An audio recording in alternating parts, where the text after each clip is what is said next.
Додека бугарските здруженија закажуваат, па откажуваат протести и најави за блокирање на македонско-бугарските гранични премини, а политичката реторика периодично добива и губи на интензитет.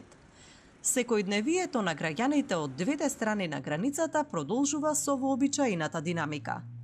Познато е дека жителите на Струмица и Новосело често патуваат во блиските бугарски градови за пазарење и банјски туризам, додека нивните соседи од Бугарија редовно доаѓаат во пазарните денови во четврток и сабота, но и во текот на неделата за посета на локалните ресторани и угостителски објекти.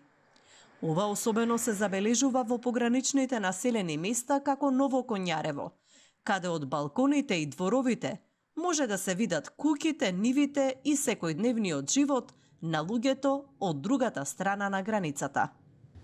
Ново Коњарево е село на самата граница со Република Бугарија.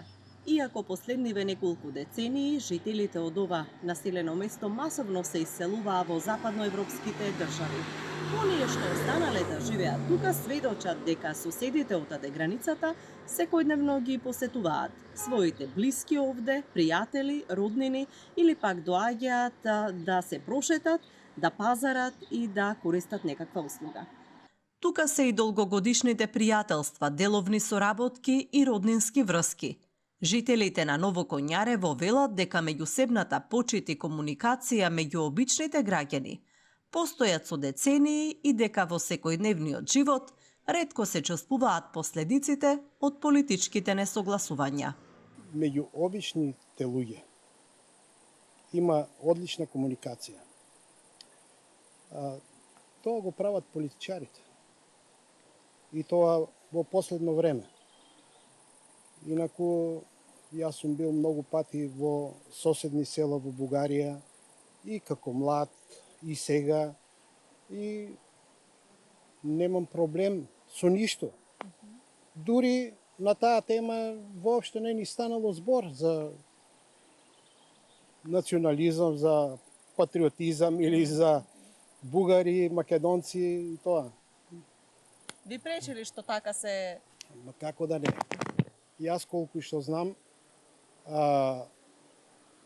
границата е тука на 2 километра од нас, а кога е поставена границата, тие луѓе останале браќа, сестри или татко, маја со родители, со деца останале некои од таа страна на границата. И доскоро знам оти имавме ние и роднини во соседните села бугарски. Меѓутоа сега тие генерации некои умреа веќе, остарени се, младите слабо комуницираме. Идат тука на продавницата, идат од Бугарија многу луѓе што пазаруват. Немаме гости, не ни се доводјали така гости. Само там до продавницата и на друго место не сам и видела да шетат. Кај нас не се доводјали. Порано? Порано имахме и роднини, имаме и идеја, ама сега нема многу. Соговорниците сметаат дека и покрај промените во политичките односи меѓу двете држави, меѓучовечките врски тешко се менуваат, бидејќи луѓето од двете страни на границата остануваат зависни едни од други. Пограничниот регион и натаму останува простор во кој секојдневните контакти, економската соработка и личните врски продолжуваат да функционираат независно од актуелните политички случувања.